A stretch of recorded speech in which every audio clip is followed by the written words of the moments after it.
Dito sa Power and Play. Mula sa mga paborito at naglalakihang atleta hanggang sa mga natatanging Pinoy sports figures na dapat nyong makilala. Ihahatid yan dito sa Power and Play.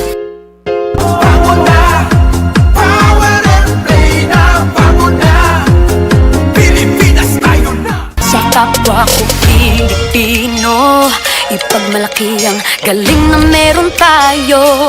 Ilantad ang likas nating talento at magdala ng saya sa mundo. Sa harap ng pagsubok ay di susuko. Para sa pangarap tayo'y porsigido. Pagpakitang gilas na at pagpapatalo. Ipagdiwang natin ang Pilipino. Mula noon at hanggang ngayon, talento natin ng bida. Mula sa simpleng bakuran hanggang entablado natin ipakita. May pagsubok man ng Pinoy, pinalalakas ng saya. San man tayo sa pulot, sumbeshi, bay, lakay, amiga.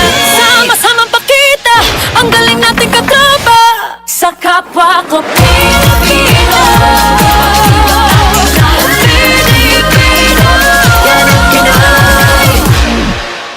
Ang Power and Play ay hatid sa inyo ng Cherry Loom, ang yerong may aluminum. Cherry Tigo, Love Your Journey. Photon, gawa ng Pilipino para sa Pilipino.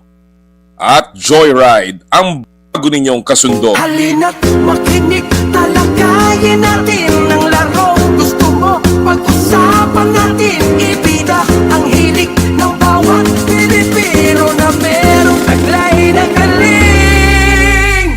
Bangon na, Power and Play na, bangon na. Power and Play. Bangon na, Power and Play na, bangon na. Pilipinas tayo na, bangon na. Power and Play na, bangon na. Bangon na, Power and Play na, bangon na.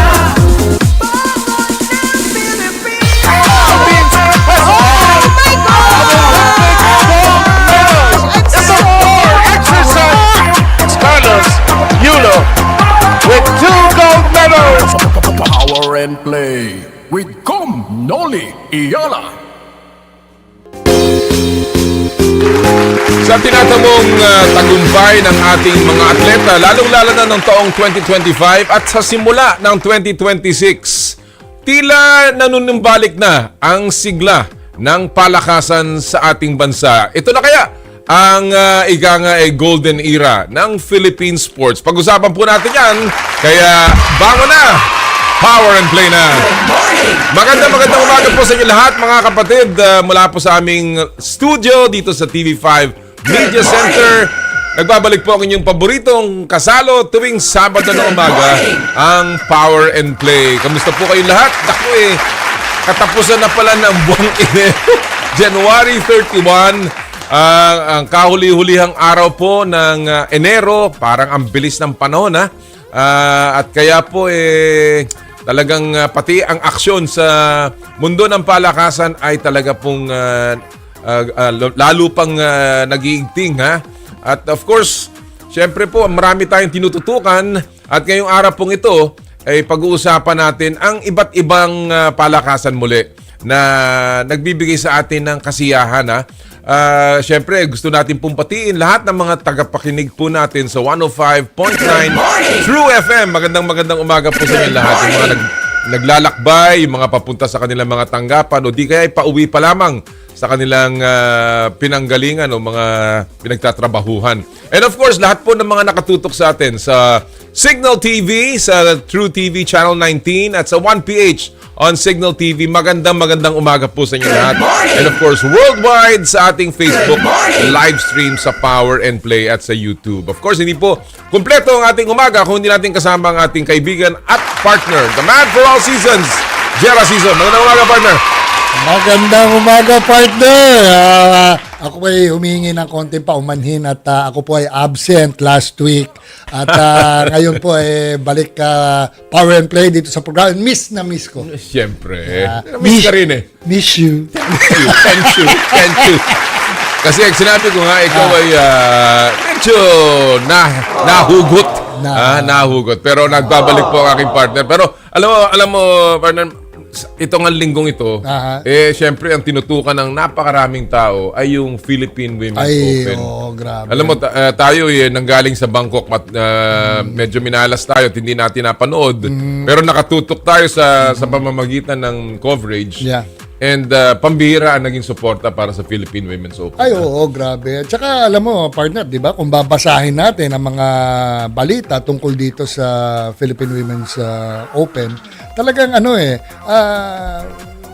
they got great reviews on how it was managed or how it is being managed right now, no? Correct. Pati yung pakiramdam ng mga participants. Oo. 'Di ba? Oo. Feel nila ang Filipino hospitality. Sabi pa nga nung si Vekic, who by the way is in the finals. Yes. Si Donna Vekic, sabi niya parang adopted Filipina na siya. Oo, diba? Parang diba? ganun kasi ang naging kanilang experience dito sa... Pati si Osorio, yung makakalaban niya, yung tiga Colombia, na tumalo po kay Alex Eala sa quarterfinals. Unfortunately, alam nyo, ganun ho talaga ang laro. Napanood natin yun, of course. And kinulang lamang at of course, yung Osorio, napakabilis. Ang bilis ng galaw. At saka mataas ang ranking niyan dati. Well, yes, that's right. And ganun talaga ho, up and down. But lumaban si Alex sa kaduluduluhan, talagang breaks of the match, ika nga.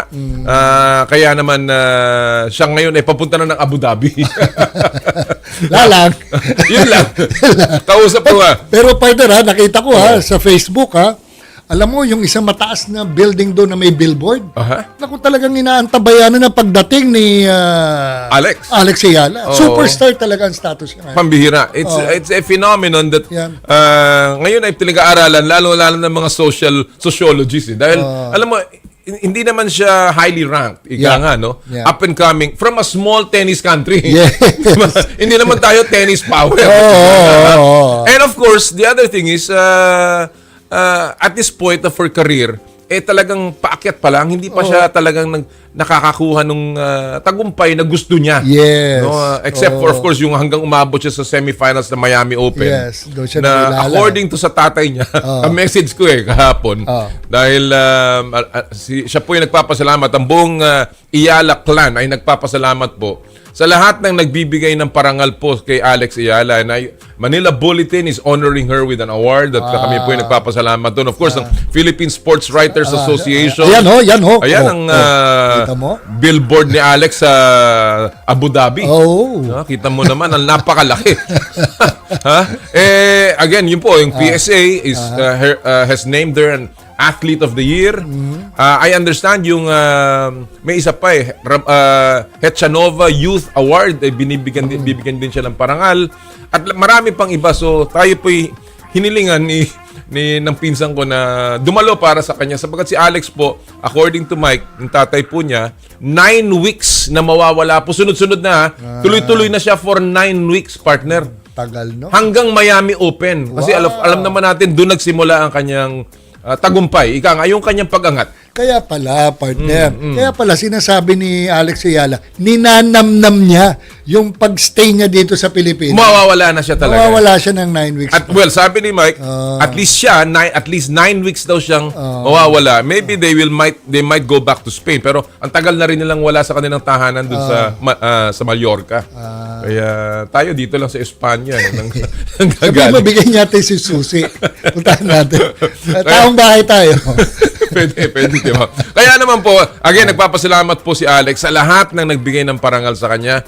And sana isang araw talagang mapasyalan niya lahat po ng mga sports giving bodies bilang parang pagtanaw ng utang na loob sa lahat po ng parangal na inaibibigay sa kanya. Pero syempre, patuloy po ang buhay ng isang atleta at patuloy po natin pag-usapan ang kinang ng bituin ni Alex Eala. At yan po ang ating itatampok.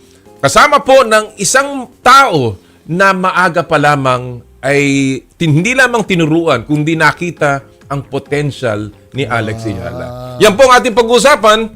So what's the score?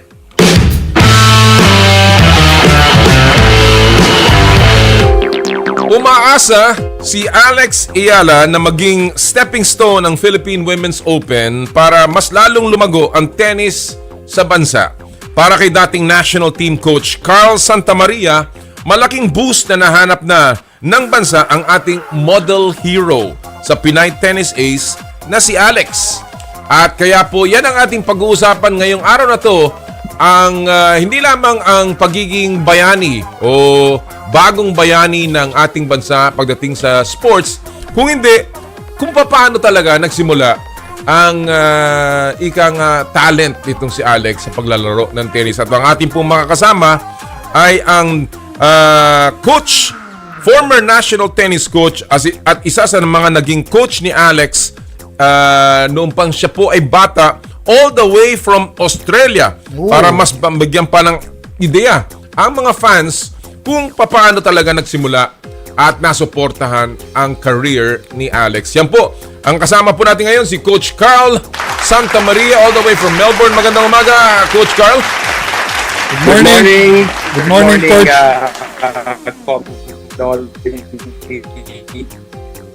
Mukhang let's see. Medyo Coach Karl? All the way here from... Hello? Yeah. Medyo naghahang ng konti, no? Parang nagde-delay. Can we check our monitor? Tingnan natin, ha? I-reconnect natin si Coach Karl. Ano ba, kala ko nandito si Coach Karl Santamaria. Nasa Melbourne pala. Nasa ano pala siya? Melbourne ba? My God. Ikaw, nanggaling ka na. Sa Melbourne mismo. It's a very nice place. Ginagawa yung Australian Open. Exactly. Diba? Kaya, ayan, tingnan natin. Coach Karl?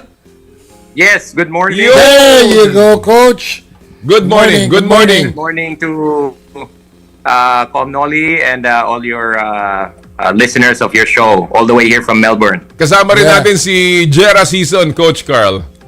Morning, yes, Coach. Sarah, good morning. Well, good morning. First of all, thank you for joining us. I know that it's quite a auspicious time there dahil ang Australian Open is in its climax already. We saw a terrific match ni Djokovic kahapon against Yannick Sinner, di ba? Yeah. And yes. Well, first of all, your impressions of that match, Coach, before we go to Alex.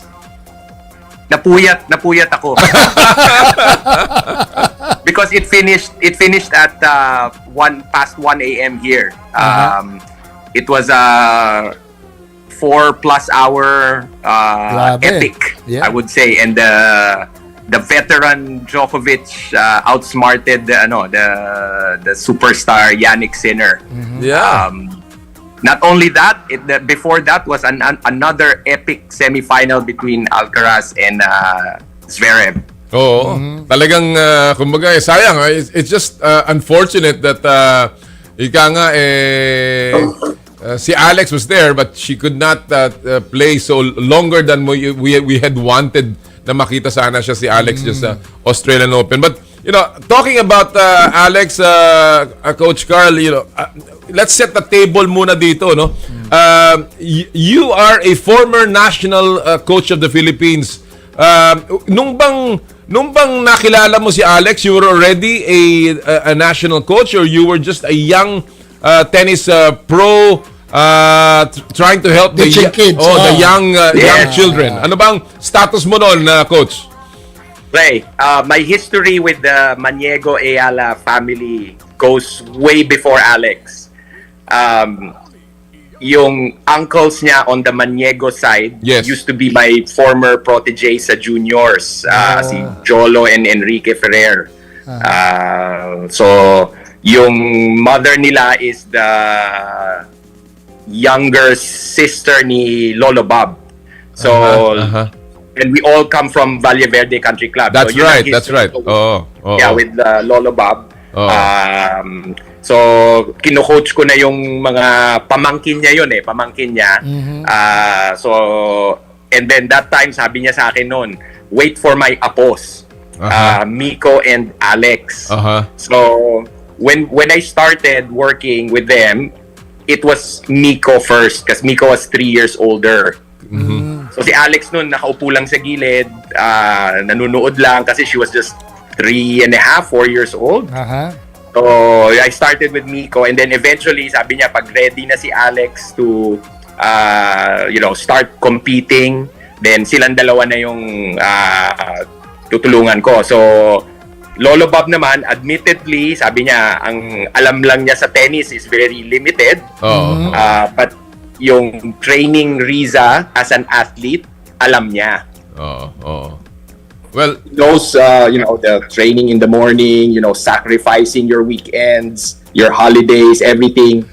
With Riza, may experience na siya. So, sabi niya, tulungan mo ako sa technical aspect ng tennis nila, Miko and Alex. So at that time, I was just handling the junior national teams. So hindi pa ganun ka-busy yung schedule ko. Up until yun nga, I was working with them for a couple of years, and then I got moved up to initially the women's team, SEA Games 2011, Fed Cup, and then eventually 2015 I got promoted to the men's team, which is like the Davis Cup, SEA Games. Yes. So yun yung time na I was helping Lolo Bob with Miko and Alex, traveling with Miko mostly sa Asian Tennis Tour. So yun ang history ko. But nung time na naging active na ako sa national team, yun na yung sabi ko, medyo hindi ko na kaya to give the full attention to them. But since Mike and the family was just starting their journey there, I would still help them out, advise where tournaments to try and go for, the general plan.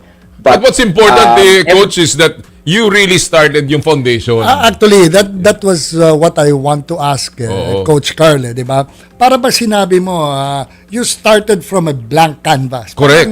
Painting a Mona Lisa, so to speak, di ba? Sabi mo, you met Alex Eala around 3.5 years old, nakaupo. Then, sa'yo una pumasok, di ba? Para matuto. What were the... was she a natural? Was she easy to teach? The form, the backspin, etc. Ano masasabi mo?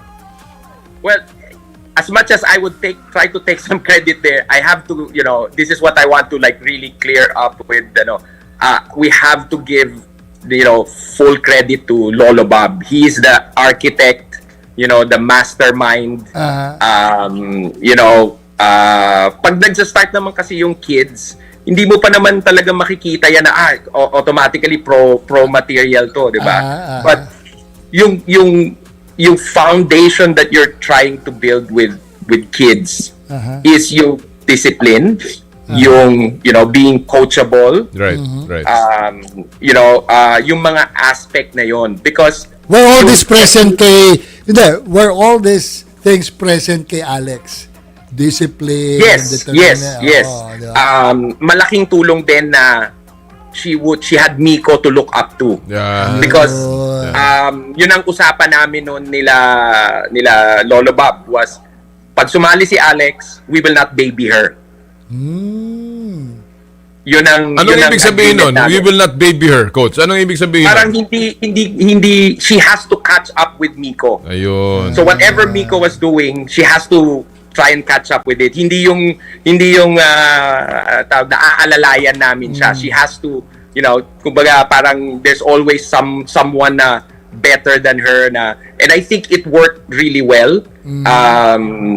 Even with other, athletes and professional, yung mga players ngayon, Michael Jordan had his big brothers who would bully him when he was young. Andy Murray had his brother Jamie growing up. Right. So usually there's always, merong someone bigger, stronger na talagang hindi ka pagbibigyan, 'di ba? And dun na mold yung mentality ni Alex na na talagang I have to fight. Lalaban talaga. Oo. Yeah. What was the biggest I guess tip na binigay mo kay Alex when she was starting? What did you tell her? Well, yung mga role ko noon was kumbaga associate coach, technical consultant with them. So it was really foundational yung trying to really build their strokes, trying to teach them the tactics of the game. But, even then, I could see, ang tawag namin sa coaching dyan, may killer Instinct. mentality si Alex eh. Oh. She would be the nicest kid out, talks to everyone, you smiles at everyone outside. Pero pag pumasok sa court, wala. It's another person, it's another... And she's very competitive. Yes. Yun ang nakita namin early on with her. That she had that fire in her eyes as a kid. Yung focus, yung mentality niya, even it was just a simple drill, talagang makikita mo talaga yung yung maturity level niya at her age. I think it was very exceptional straight away. Hey, Coach, when was the last time na nagkita kayo ni Alex? Yung nandiyan ba siya sa Australia, nagkita kayo? Yes. I was fortunate enough to be invited by Mike and Riza to the Kuyong Classic nung nag-exhibition siya with Donna Vekic. In-invite nila kami to watch with them. It was actually my family. My whole family was able to watch, and then nakaupo kami doon sa players box niya. Dahil naman exhibition yun, hindi naman masyadong intense yung so it was a good, yung buong match we were just catching up, every year naman pag nandito si Alex nagkikita kami, although wala, very very brief yung encounter ko with Alex, because I could understand she was very busy preparing for the Australian Open, so it was more of Mike and Riza na medyo nakasama ko ng mas matagal dito. And obviously, you followed her career. Sabi mo nga, even up to mid-2010s, you were still in the Philippines coaching the men's, the national teams. Pero si Alex by that time was already rising in the junior stages. And of course, eventually she flew to Mallorca para sa Rafa Nadal Academy and that breakthrough win. As well, of course, when she was young. Now that you see her, Coach, anong nakikita mo sa laro ni Alex that has tremendously improved? I mean, let's talk about technicalities here. What do you think is the strength of her game right now, Coach Karl? Well, ever since when she was young, she would try to be dominating with her ground strokes. Yun talagang strength niya. And I would say, anyone who asks me now, I would say that her game is still evolving. Let's try to be a little bit more patient with Alex. But as with conversations with Mike before, nung pandemic, I was able to do the preseason training ni Alex sa Philippines before her very first title in Spain. So I had brief conversations with their coaches then. Even Tony Nadal would say her hands are world class. But the other parts they have to really work on it. And she is working on it. She's a very hard worker, very dedicated. So, I think it's just a matter of time. Yung mga fans natin, we have a emerging global superstar in Alex, and so support lang talaga tayo sa kanya in her journey. Kasi, of course, we've seen the great, hindi lamang improvement in her skill level as a player, but also in her conditioning. Nakita naman natin ngayon that Alex is really an international athlete, a world-class athlete with her own conditioning, no? Talagang makikita mo yan kay Alex. But Coach, if you were to be asked, anong isang aspect na gusto mong magkaroon ng improvement sa kanya? Because many are saying service, many are saying maybe a different array of shots. Ano pa ang pwedeng idagdag ni Alex sa kanyang repertoire right now? Well, for me, I think what's good about Alex is she understands who she is as a player, and she's molding her game around it. Okay. So she wants to be an aggressive, dominating player. I would say that for that you need to have a big serve as well. So her serve has improved a lot, but not yet at where she wants it to be challenging at the top consistently. So marami pa ako, I see it as a positive that there's so much room for improvement pa sa game niya. Her athleticism, they focused on it nung 2024 and 2025, and nakikita natin that's why she had that breakthrough in 2025, yung court coverage niya, her balance and stability. Not only that, but speaking with Mike as well, like last year, nung start ng last year, sabi niya, yun yung nakita nila sa Nadal Academy with the data of 2024 na she just needs to sustain that level physically. To be able to compete. And nakita natin no 2025, kaya siya nakapag-breakthrough niyan is yung nasusustain na niya yung level, Tama. yung physicality of the game eh. And the demands of the tour. Kasi it's very demanding. Yes. Oh. So the Yun ang- top 100 is different from top 50. Correct. Correct. Kasi linggo-linggo na yan eh. Linggo-linggo na nga yan. Yes. Talagang very busy. Sabi mo nga 9 weeks eh. But coach, I guess you're watching the Philippine Women's Open Tournament, no? What do you think is the impact of this Philippine Women's Open Tournament dito sa mga future tennis players natin dito sa Philippines? Well, for me, ang description ko dyan is, Alex was able to, transcend the sport eh. Hindi na, yung fans niya ngayon is not only tennis aficionados, but not even people not playing tennis. Yun na yung follows her already. And it transcends na sumusupport na yan sa tennis. It will even increase the following of tennis. So it's more of na-open niya yung floodgates ngayon of tennis as a mainstream sport in the Philippines. So I think that's the impact of what she has done. And then the Philippine Open, pinakita lang ng Pilipinas yung the trademark Filipino hospitality. So Kaya. Well, yun nga ang sinasabi nila.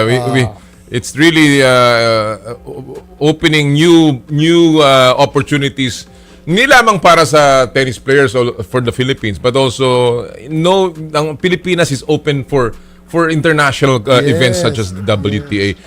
Coach, nabanggit mo in one of your interviews that hindi na tapos na ang paghahanap ng bagong bayani, bagong hero, new hero, particularly especially in tennis and in Philippine sports. Bakit mo nasabi yan? Is this hero tag kay Alex, what makes her such a different player, particularly in this generation? So, ang nakikita ko yung with Alex, having known her since she was young, she embodies and represents being a Filipino. So, ang laking impact and platform niya ngayon kasi. So, and it helps, ang laking bagay na, she's very eloquent. She has a very good personality, diba? Very marketable. I think she checks all the boxes for what it is to be a global superstar. That's right. So pag nag-interview yan, magtatagalog, and then even her answers kumbaga ang lalim ng mga sagot, diba? So I think not even the Filipino fans, but the media loves her because ang yung mga sagot nga niya is very in depth, and also the Filipinos naman, Filipinos working abroad, 'di ba, mga malayo sa they can identify with Alex, 'di ba? They can identify yung struggle of like not being known in a foreign country, tapos ngayon, 'di ba, ito na siya.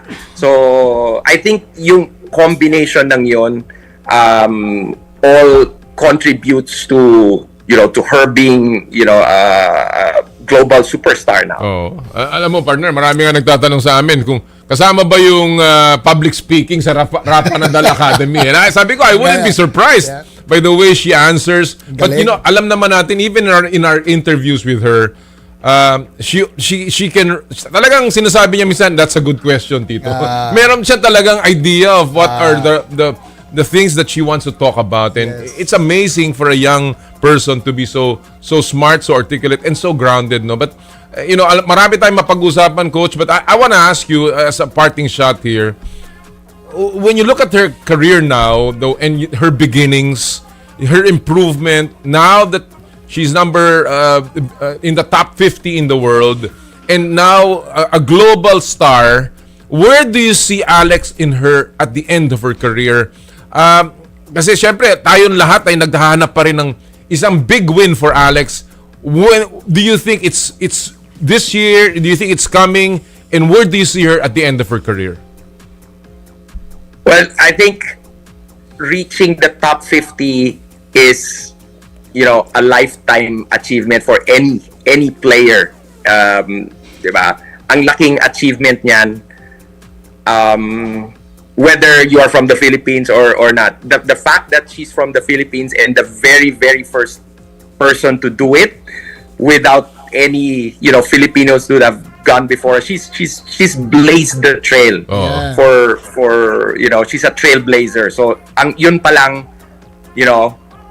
ang laking achievement na nagawa ni Alex at 20 years old.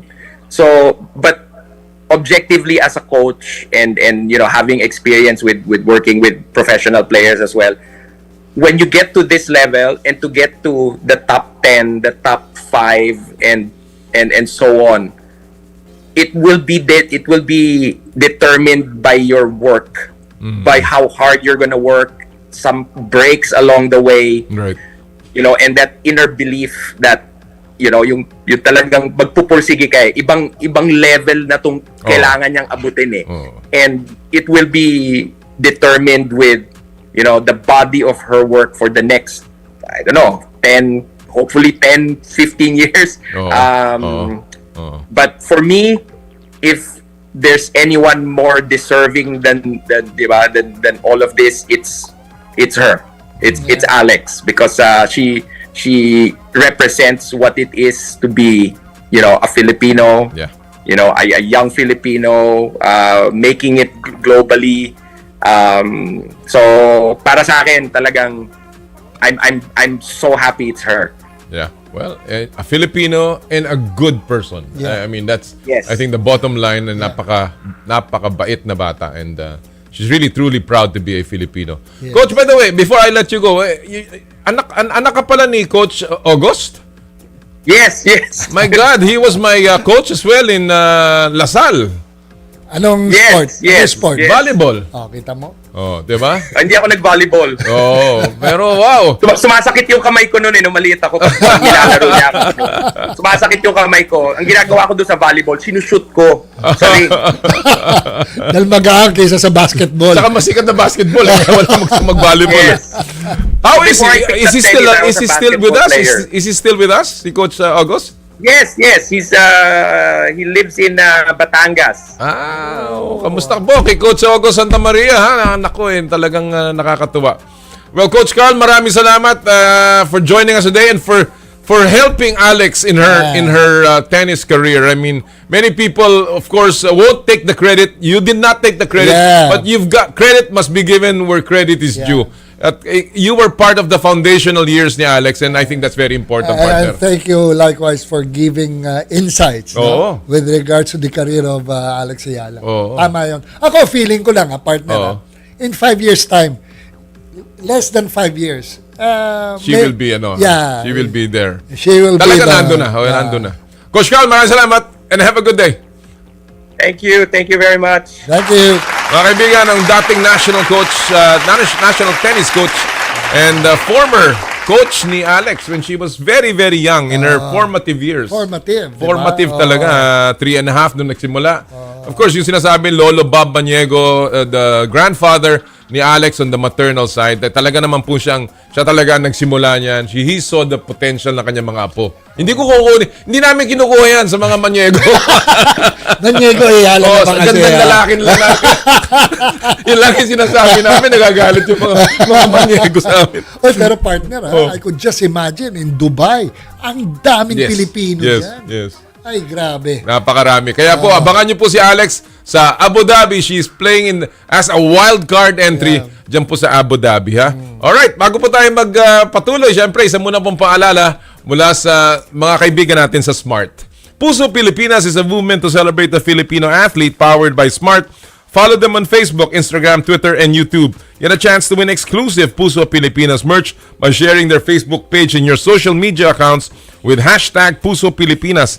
The Giga Life app is the latest mobile app from Smart that lets you discover and enjoy your passions with the different Giga promos. It can be downloaded and used by Smart Postpaid, Smart Prepaid, Bro Prepaid, and TNT subscribers via the Apple or Google Play Store. What can the Giga Life app do for me? Check your balance, monitor your current subscription, top up using debit credit card, subscribe to the latest Giga promos, monitor your data consumption, auto-detect your mobile number when you are connected to Smart Network, one-tap subscription to the most popular offer, Giga Video 99, and of course, Power and Play is powered by Smart. Live more today! Thank you! When we return, Cash or Bash time at mamaya po, pag-uusapan naman natin Philippine football dito po sa Power and Play. Hatid sa inyo ng Cherry Loom, Cherry Tigo, Photon, Joyride at ng N Plus Gold. Ang oras po natin 8:41 ng umaga. This time check is brought to you by Ultima. I dare to dream big, to be a voice of my generation, to inspire resilience in the face of roadblocks. And in sharing my stories, I let others share in my passion.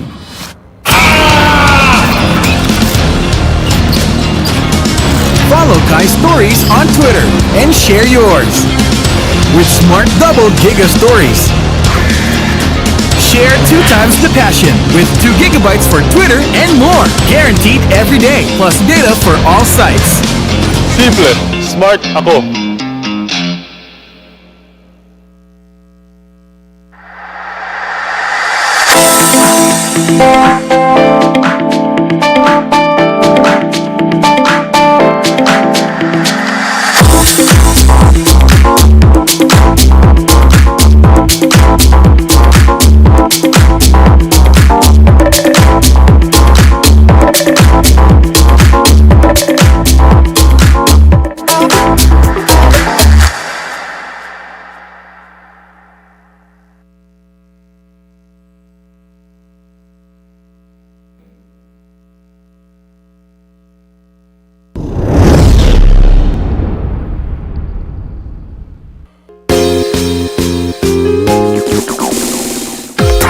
Never too late to start over with 105.9 True FM. Laging true sa'yo, kapatid! May Cobra Energy Drink de bote na. Bote na lang. 18 pesos SRP lang. No pang hinihintay nyo. Bili na sa inyong suking tindahan. Prepare delightful dishes every time with Technogas Technique appliances. Experience excellent cooking results with Technogas Technique's premium selection of cooking ranges, range hoods, built-in hobs, ovens, and kitchen appliances. Technogas Technique combines elegance, functionality, safety, and durability to enhance your skills and passion for cooking. Make Technogas Technique your cooking partner and fill your kitchen with appliances made to last. That's the Technogas Technique. Vote for Main Vibe. SMS voting. Type 5. Space experience. Artist name. Space song title to 3456. Messenger voting. To vote via Messenger, scan the QR code or chat the official Vibe PH page. My Vibe Power To power vote your favorite artist or song, scan our QR code or go to our website. Vote your vibe. Be the vibe. Ang oras, 8:42. Ang oras sa True FM ay hatid sa inyo ng Cobra. Tatag mo, tatak Cobra. May Cobra Energy Drink de bote na. Bote na lang, 18 pesos SRP lang. No pang hinihintay nyo, bili na sa inyong suking tindahan. Buong pagmamalaki naming binabati ang tambalang totoong sinusubaybayan sa radyo. Sinusubaybayan na rin sa digital platform. Ted Filon, DJ Chacha, waging-wagi bilang Most Outstanding Digital Radio Broadcasters. Sa 8th Gawat La Salyaneta, 3-peat na po sila. Congratulations, mga kapatid! This World Radio Day, we recognize how radio continues to evolve, guided by innovation and grounded in public service. With the help of artificial intelligence, radio delivers information more efficiently, improves sound quality, and supports responsible journalism. Yet at its core, radio remains deeply human. A trusted voice, a companion in times of need, and a bridge that connects communities. As technology advances, radio's commitment to truth, service, and the public good remains unchanged. This World Radio Day, we celebrate radio and artificial intelligence working together to better serve the public. Happy World Radio Day! Celebrate the decade na lahat tayo nakaka-relate.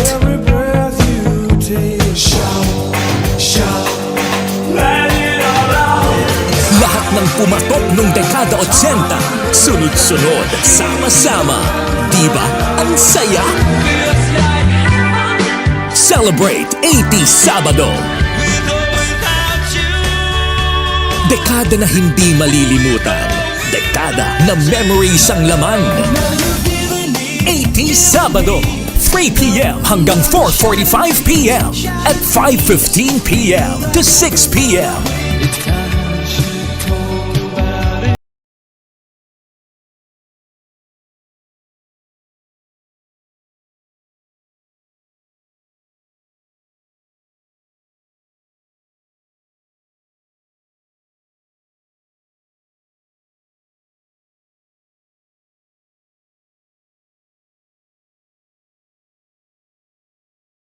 Bote na lang, 18 pesos SRP lang. No pang hinihintay nyo, bili na sa inyong suking tindahan. Balita, impormasyon, public service, entertainment, music, inspiration. Totoo, tunay, tapat. Ito ang True FM sa 105.9. Laging true sa'yo, kapatid. Simulcast sa True TV sa Signal Channel 19. Mukhang kailangan ko na naman palitan ng bubong ko, pare. Mag-iisang taon pa lang yan. May tulo na kagad. Ay, bossing! Baka naman kasi hindi matibay yung ginamit nyo. Dapat ang gamitin mo ay Cherry Loom, ang yerong aluminum. Basta yero, Cherry Loom. Tibay protektado sa pangmatagalang yero. Power and Play with Noli Eala. Muli po nagbabalik ang Power and Play and siyempre gusto po natin patiin lahat po ng ating mga kasama sa San Pablo City and sa Candelaria, Quezon. Magandang umaga po sa inyo lahat. Sana'y nasa mabuti kayong kalagayan. Katapusan na ng buwan, ha? Naku, talagang papasok na ang Pebrero. Kaya pabilis ang panahon. Again, binabati po natin lahat ng mga suki natin dyan po sa mga lugar na yan. Partner. Okay, maabig kabuwasan si kayo namin. Di tanad Lingayen, Pangasinan, Taninteron, probinsya na Pangasinan, no? Katulad ng sabi ni partner, malapit ng, ito na ang katapusan ng Enero. Love month na. Bukas, buwan na ng mga kulang-kulang tulad ko. Na mga, bakit kulang-kulang? Kasi may kle. Akala ko kulang-kulang eh. May alam yun, ha? Hindi nabubuo ang 30 at saka 31. Pero yan naman ang buwan ng pagmamahal. Yes. Kita mo, ha? Love month, ha? Love month. Kaya kita nyo, ito medyo pink eh. By next week, magiging pula na yan. Oo, di ba? Always love, not war. Yes. Yan ang may mahalaga dyan, mga kapatid, ha? Speaking for sige, go ahead. I would like to greet a belated happy birthday doon sa dalawang batchmates ko sa college na palagi nanonood sa programa natin. Si Sunny Kulot Calleja. Aba? Kulot, ha? Kulot kulot. Dati kasi kulot, ngayon wala na yung kulot eh. And also, Raymond Atchacoso. Yung mga kilalang si Dr. Atchacoso dito sa May Timog, yung malaking dental clinic. Yeah. Happy birthday. Belated happy birthday sa inyo. At isa pang palaging nanonood sa atin, ang batchmate ko naman sa high school sa Claret, si Attorney Marvin Herrera. Happy birthday po! Sa mga kulot, sa mga diretso, sa mga wala na, sa Shaggy. Oy, by the way, birthday din ni Captain Marvel, Kenneth Lorenz. Happy birthday, Commissioner. Happy birthday, Commissioner ng MPBL. Yeah. Uy, medyo may na konti dyan, diba? Dinidare ni Manny Pacquiao. Diba? Ayusin nyo yan. Kung hindi, delikado kayo. Delikado kayo. Well, mahirap kasi talaga mag-maintain ng liga. Naman. At of course, yan ay puro labas kay Manny Pacquiao. Diba? Katulad ng sinabi doon sa PVL na medyo nadulas ang bibig ni Ricky Palou. Diba? Kaya umaalis dahil sa volleyball. You have to shell out something like 40 to 60 million a year. Of course, last week nakasama natin yung manager ng Petrogas. And again, they were explaining na talagang it's a lot of business decisions that is happening, no? By the way, before magpatuloy tayo sa susunod nating bisita, gusto ko lang po magpasalamat of course sa Joyride, yung aking driver. Kahapon sinundo ako kahit na na-delay yung flight namin, alauna ng nagantay. Siyempre, hindi pwede. Talagang maganda pa rin ang serbisyo. Kaya sabi niya sa akin, boss, tuloy-tuloy pa rin ang Joyride. Akala ko partner hindi ka naka-joyride Akala ko naka-big bike ka, dyan na lang sa jacket mo Pahin mo ako. Galing tayong bangko. Ito yung mga ukay-ukay. Alright, sa pong paalala nga pala, talking about Joyride sa ating pong top-up promo dito sa Power and Play, kung saan mamimigay po tayo ng 1,000 pesos JR Pay Wallet Credits.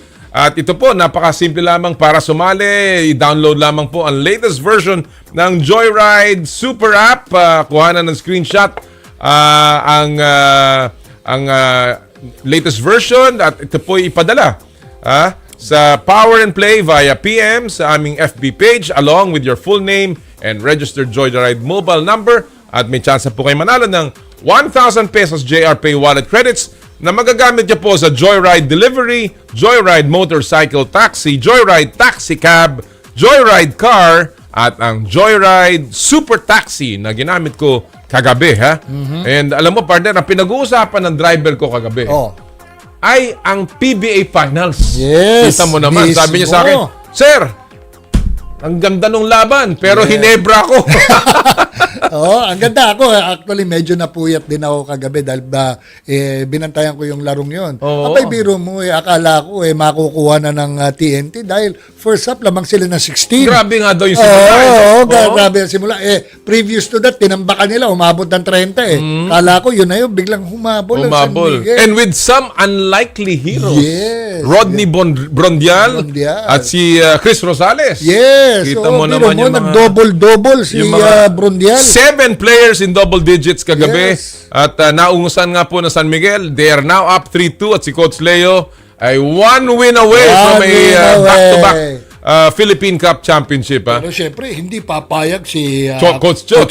No. Dapat makukuha natin sana si Coach Leo ngayon pero hintayin na natin hanggang matapos ang serye. Kung sino man sa kanila dalawa. Kung sino man sa kanila. Alright. Well, at this point mga kapatid, pag-uusapan natin yan. Kasama ng marami pang ibang topics sa ating pong paborito at masayang Casio Bash.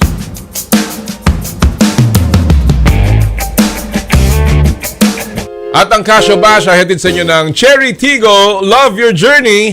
At ngayong araw po ang ating mga kasama sa Casio Bash, ang ating pong suki mula sa Spin.ph, si John Mark Garcia. JM, magandang umaga. Thank you for joining us. Hi JM, long time no see. Good morning po, Noli. Sir Jera, long time no see po. Nice to see you again. Malapit na mag-Chinese New Year, kaya iba na ang bati ko sa iyo. Happy Valentine's, Happy Chinese New Year. Malapit na rin mag-Valentine's. Mauuna kasi ang Valentine's bago sa Chinese New Year. February 17 yata ang Chinese New Year. Lunar kasi, lunar di ba? Kaya... Anyway, alam mo, pinag-usapan namin ng PBA Finals, JM. And talagang, kumbaga, breaks of the game. And all of a sudden, this unexpected players na role players ang nagbibigay ng edge over the other team. Ganon na nangyayari ngayon eh. Parang kung sino yung makakakuha, yung tinatawag nilang magic bunot, talagang umaangat. What do you think? Ito ba iaabot sa Game 7, JM? What do you think? With the direction po of the entire series so far, na parang kapag kunyari po nanalo na yung SMB ng isang game, you'd think na kaya na nilang ituloy. Then TNT response, isipin din natin kaya na nila rin dumiretso. Parang all signs point to a Game 7. Wow! I think that's going to be a win-win din naman for all of us to see a very close series really go to the distance, and just one game to decide it all. And ang ganda po ng naging series na to so far. It's been really a treat to watch. And also good to see a lot of people watching sa venues din po, even in Antipolo. So hopefully it goes to a Game 7. Sana nga. And no team in particular naman po for me to win, but just a good treat overall po for the PBA. Actually, tama yung sinabi ni JM, di ba? Maski na sa Antipolo, biro mo, napupuno ang Antipolo, kahapon, punong-puno But unfortunately, I think this would be the first time na hindi naganap sa Araneta Coliseum ang finals, di ba? And the finals will be at the MOA. Nung araw, lagi akong nagagalit sa staff ko pagka walang finals. Dahil sabi ko, siyempre, finals yan eh. Kailangan doon sa malaking venue para mas marami makapanood. But let's see. Ang alam ko, they will play, I think, in the Mall of Asia Arena. Yeah, Mall of Asia nga. Yun ang yata yun ang gagawin nila. Well, Jem, before we go to the items here, ano ba latest sa PVL? Kasi alam natin, malapit na rin magsimula ang Premier Volleyball League despite the mga nawalang teams, dalawang teams yan. Ano ba latest? Meron bang idadagdag? When is the opening of the next conference? Later today po. First game of the new conference. In terms po of yung new teams. Ito yung ano ba to? Reinforced o ano pa rin? All Filipino? All Filipino po. All Filipino, alright. And in terms of yung new teams po, Sir Ricky was talking about na meron na rin pong interested parties, kumbaga, trying to fill their applications po to join the league. But kumbaga po, they're not in a rush naman to add the number of teams in the league. And so for this conference po, from January to late April, 10 teams will be competing po. New format, a lot of new rounds din po. There's qualifying rounds, play-ins before yung playoffs itself po. So, a very exciting and unpredictable conference din po ahead for the PVL. And of course, lalakas yung ibang teams because nga yung mga players ng Petrogas napunta, karamihan napunta sa next lead, di ba? Yun ang mga... And then, of course, some of yung nawalang Cherry Tigo, nailipat din ng mga teams, yung mga players nila. So, it's really quite interesting how the power structure will shift dahil sa pagpapalit ng mga player at aabangan niya ng maraming fans. Alright, let's go to our Cash o Bash items this morning. Alam mo na ang drill dito, JM. Walang tama, walang mali. Bato-bato sa langit, tamaan, wag magagalit. Then of course, opinion mo lamang ang mahalaga. And we'll give you 3 items na pinag-uusapan nating lahat. Kung sangayon ka, cash. Kung hindi ka sangayon, bash. Let's begin with our first item of the morning. Naku dahil sa tagumpay ng mga atleta natin, hindi lamang last year, even this month, no? Sobrang taas ng interest sa mga non-basketball sports katulad ng tennis, athletics, at gymnastics. Cash o Bash, nasa golden era ang Philippine sports. Go, JM! Ako, Sir Jera, cash po ako but with a few reservations lang din po. For me, kumbaga there's no denying po na in terms of rising stars and yung diversified success po outside basketball, we can say po na itong era na to medyo a cut above previous decades at least. With Alex, Kaloy, EJ, Heidelin, our boxers, our swimmers. Pero one thing din po that I'd consider before defining any era as a golden era is yung systemic improvements din po ng Philippine sports altogether. Kumbaga, kung gaano po katingkad din yung kinang sa court, ganun din po dapat behind the scenes and yung kumbaga po yung totality of how Philippine sports and all its stakeholders are operating po. So siguro ngayon, masasabi na po natin na meron na tayong mga reliable names or figures na we can proudly put out there in the international stage. Pero for it to be a full-blown golden era, bukod sa meron na, dapat we should push for marami na at marami pa. And that will only happen if the time finally comes na yung mga Filipino athletes po natin from the grassroots up can say na they have adequate access po to training facilities, equipment, coaching, and continued exposure din po and opportunities to compete domestically and internationally. So kumbaga when the spotlight po is heavily cast on our thriving athletes, kailangan po every single stakeholder from our coaches to our federations, they should all proactively have a say in this po. And when that day comes na masasabi nating hindi na lang si EJ, hindi na lang si Alex, hindi na lang si Kaloy, dahil marami na at marami pa tayong kayang ma-produce na world-class athletes na continually po natin na po produce if maayos, if stable po yung mga pipelines natin, mga systems natin across multiple disciplines, then that would be the ultimate realization of a true golden era po in Philippine sports. Well said. One day, hopefully. Well said. Well said. I totally agree with JM. Kumbaga, when you talk about the golden era no ng Philippine sports, kumbaga, hindi to 24K, 18K pa lang tayo. Hindi pure gold. Pero gold na. Pero gold na. Di ba? Okay. Because if you will notice, although medyo malalaki ang gap ng mga successes ng mga athletes natin, di ba? Pero unlike before, when you say golden era, parang isang tumpok na pare-pareho sila biglang kuminang di ba, sa Philippine sports. Ngayon sa atin, yung how many years yung kay Heidelin sa Tokyo Olympics, tapos kay EJ, now kay Alex Eala. I don't know if you will still consider the height of Manny Pacquiao during that time, no? Kaya kumbaga malaki yung stretch So hindi solid, hindi 24K. No? It's an 18K golden era for Philippine sports. I totally agree with JM. Well, I agree with the two of you. It's cash for me as well. Talagang nandun tayo sa sigla, nanumbalik na ang sigla ng pati yung pagbalik ng Turog Luzon. Turog Luzon. Marami yan. Of course, yung Gilas, yung ating football na ating makakasama maya. No, but sa akin, it's sustainability. I think it's not just a matter of meron tayong mga transcendent athletes ngayon.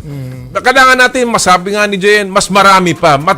Mapatuloy ito sa iba't ibang disciplines, no? And it's not impossible at this stage. That's why I also define it as a great era for Philippine sports. Dahil, number one, napakarami ang fan engagement ngayon ng mga Pilipino supporting sports. Number two, nandyan na yung successful international hosting which puts the Philippines in the global map as a sports destination.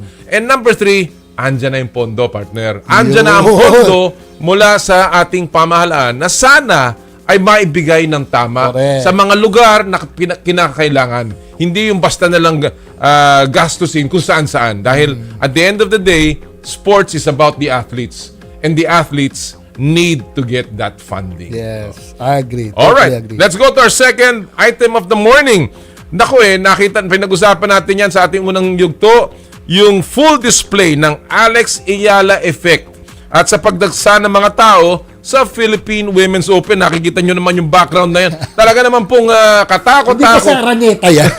Katakot-takot na nakuha kong request for tickets. Kita mo yung mga cellphone, lahat.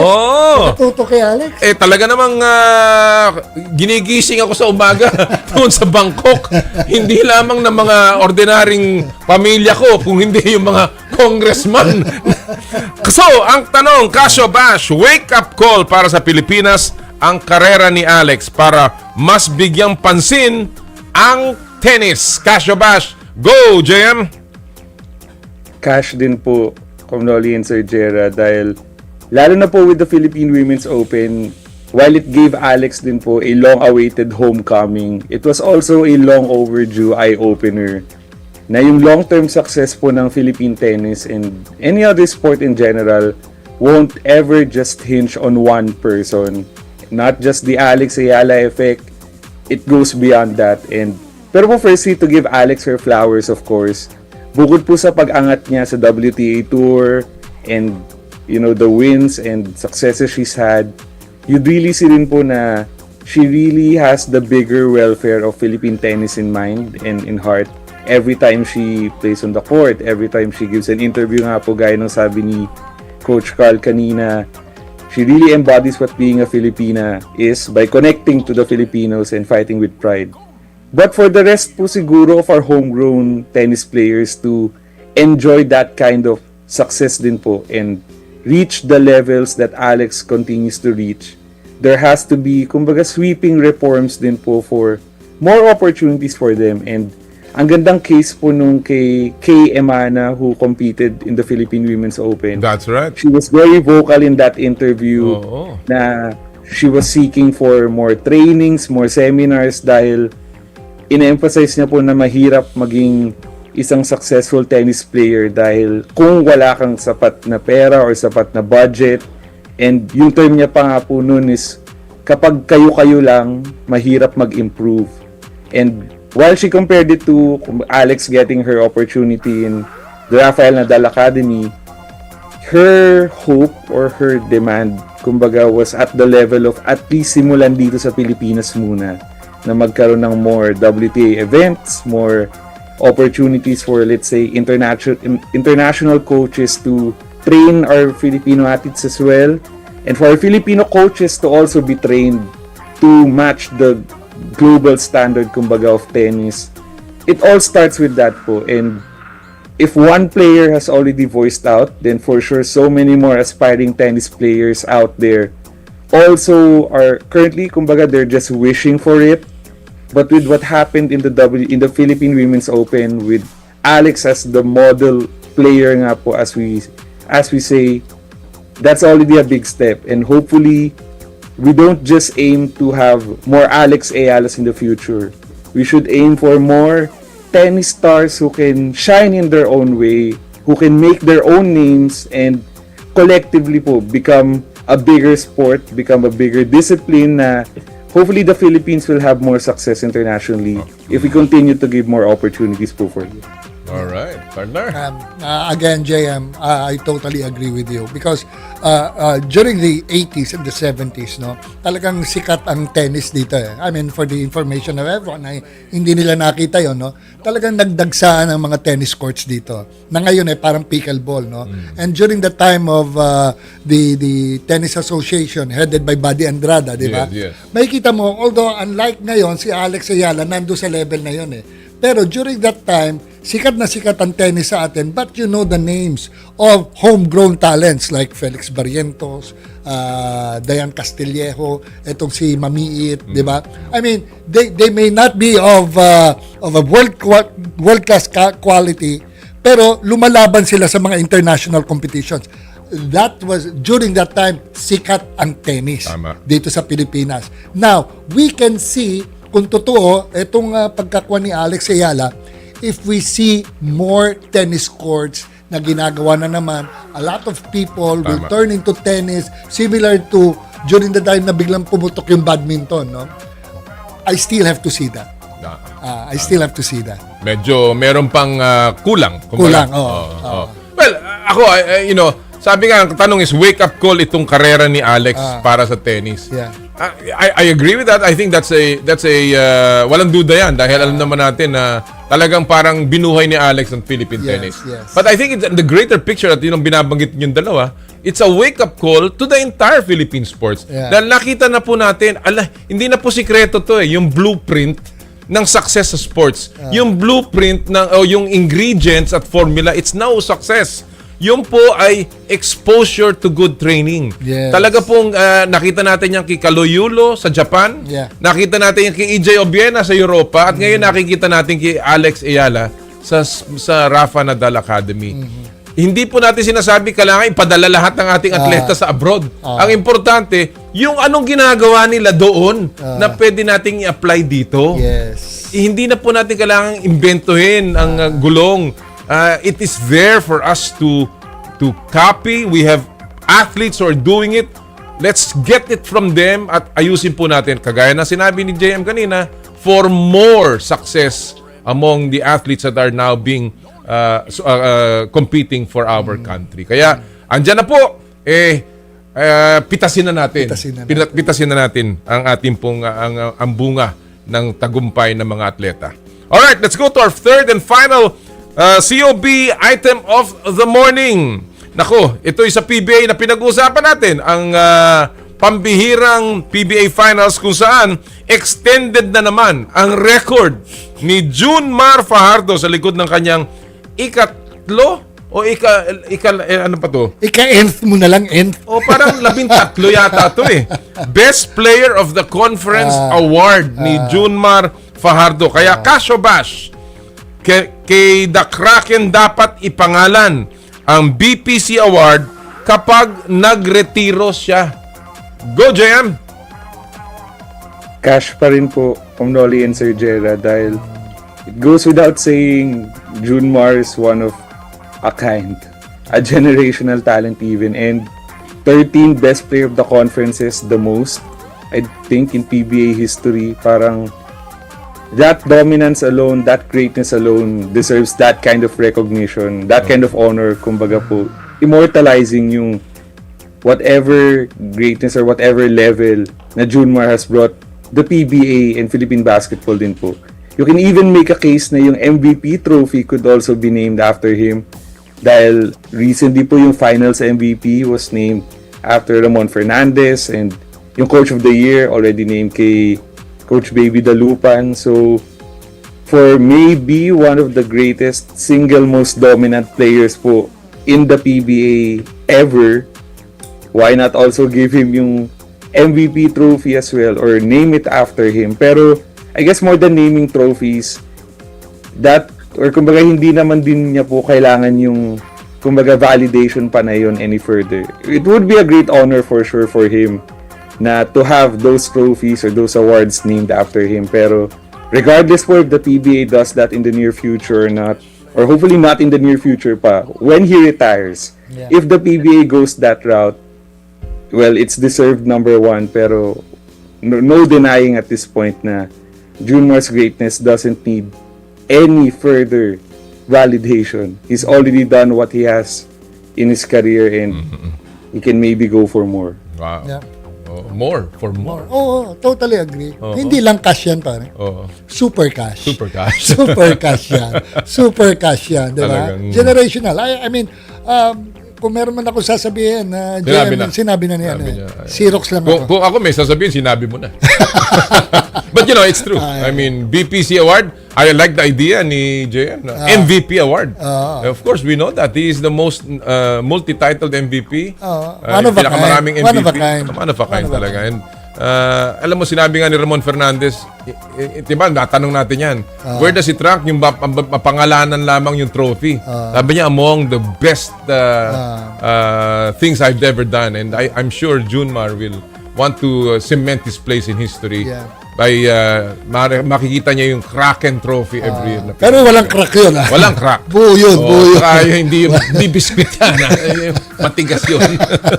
Jay, maraming salamat sa oras na binigay mo sa amin dito sa Casio Bash. Huwag kang magsasawa na sumama sa amin. And good luck sa lahat ng kino-cover mo. Lagi namin sinusundan yan. Maraming salamat, JM. Thank you, JM. Nice to see you again. Always a pleasure po. Thank you po. Maraming salamat. Mga kaibigan, si John Mark Garcia ng Spin.ph, always well-researched si JM sa mga pag nandito sa atin yan and always very articulate sa kanyang mga pinagsasasabi. Alright, bago po tayo mag-break, sumilip muna tayo sa ating mga viral videos sa mundo ng palakasan sa Stop and Pop. Ang title po ng video nito pasintabi lang po kasi sa mga baka ma-offend kayo ay patigasan.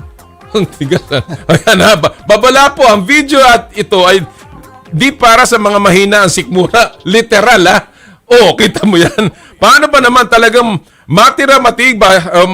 matigas sa trip nitong mga gym boxing bodies na ito? Isa-isang nagbigayan sa bodega hanggang sa may natirang isa. Tatagal ba kayo sa ganyan, partner? Stop and pop! Ayun, oh, ikaw. Ayaw pa rin. Ano bang klaseng, ano klase ito? Alam mo kung ano trick doon? Tama yung pinakahuli. Wag mo na bigyan ng preparasyon. Suntukin mo agad dahil tinitigas nila yung abdominal muscle. Nesbete, dulo, isa lang sumusuntok sa kanya. Yung sa gitna, dalawa. Alright, mga kapatid, we'll take a quick break. Pero sa amin pong pagbabalik, ang pag-usapan natin, Philippine football with the President of the Philippine Football Federation, si Mr. John Gutierrez.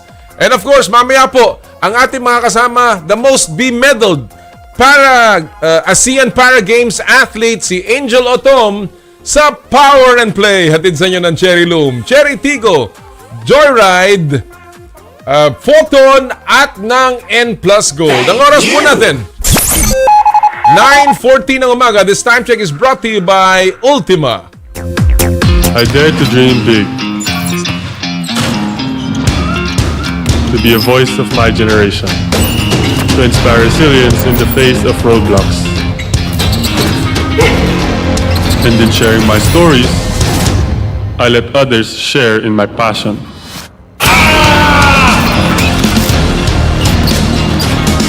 Follow Kai's stories on Twitter and share yours. With Smart Double Giga Stories. Share 2 times the passion with 2 gigabytes for Twitter and more. Guaranteed every day. Plus data for all sites. Simple. Smart ako.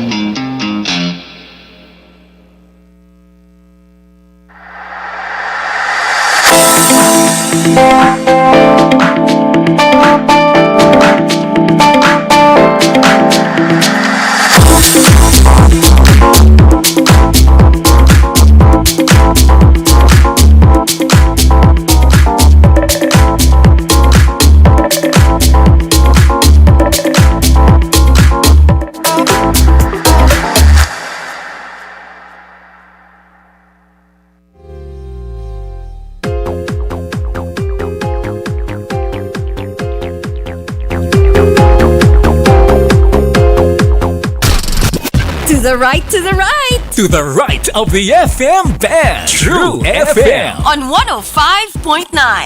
Sumuko ka na! Wala ka ng laban! Hanggang dito ka na lang, Coco Martin!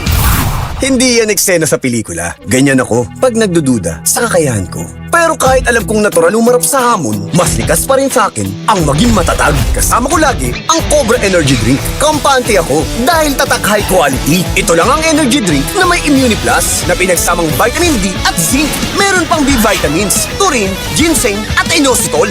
Tatag mo, tatak Cobra. May Cobra Energy Drink de bote na. Bote na lang. 18 pesos SRP lang. No pang hinihintay nyo. Bili na sa inyong suking tindahan.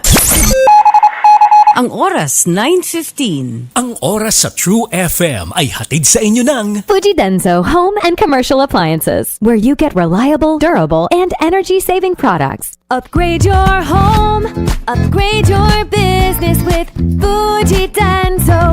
Quality above all. Vote your vibe. Be the vibe. Vote your vibe experiences. 3 ways to vote. SMS voting. Type 5. Space experience. Space artist name. Space song title to 3456. Text your vote now. Messenger voting. To vote via Messenger, scan the QR code or chat the official Vibe PH page. Tap vote. Choose experience and type your vote in this format. Artist name, song title. Chat to vote now. My Vibe Power MVP voting. To power vote your favorite artist or song, scan our QR code or go to our website, vibeph.tv. Select power voting. Choose experience and then type name of artist and song title. Then select your voting package. Power vote now. Vote your vibe. Be the vibe. Celebrate the lives of your fallen family heroes at Tahanan ng Alaala in Himlayang, Pilipino. We offer premium memorial service by providing 24 hours personalized customer care with flexible funeral and chapel accommodation packages At Himlayang Pilipino, we give honor to the heroes of your lives. For inquiries, you may contact us at 0968-896-4850 or 0917-713-5034 or visit us at www.himlayangpilipino.org. Himalayang Pilipino. May issue ka ba sa batas? Tutok na sa Basta Batas! Kasama sina Jen Galvez, Rico John Ferrer at attorney ng bayan, attorney Edward Chico. Samahan ang Basta Batas sa bago nitong time slot tuwing Sabado, alas 2 ng hapon sa mga piling himpilan ng Vanguard Radio Network. Kasama ang Big Sound FM at Big Radio, 1188 DZXO AM at 3095 DWMG AM. Mapapanood at mapapakinggan na rin tuwing Sabado sa 1PH, True TV at True FM simula alas 2 ng hapon. Sundan kami sa Facebook, YouTube, TikTok, Spotify, and X. Hindi mo alam? Ibasta batas mo! Mukhang kailangan ko na naman palitan ng bubong ko, pare. Mag-iisang taong pa lang yan. May tulo na kagad. Ay, bossing! Baka naman kasi hindi matibay yung ginamit nyo. Dapat ang gamitin mo ay Cherry Loom, ang yerong aluminum. Basta yero, Cherry Loom. Tibay protektado sa pangmatagalang yero. Power and Play with Noli Eala. Welcome back sa ating second hour ng Power and Play, mga kaibigan. And huwag na tayong magpatumpik-tumpik sapagkat ika nga, nandito na po ang ating bisita.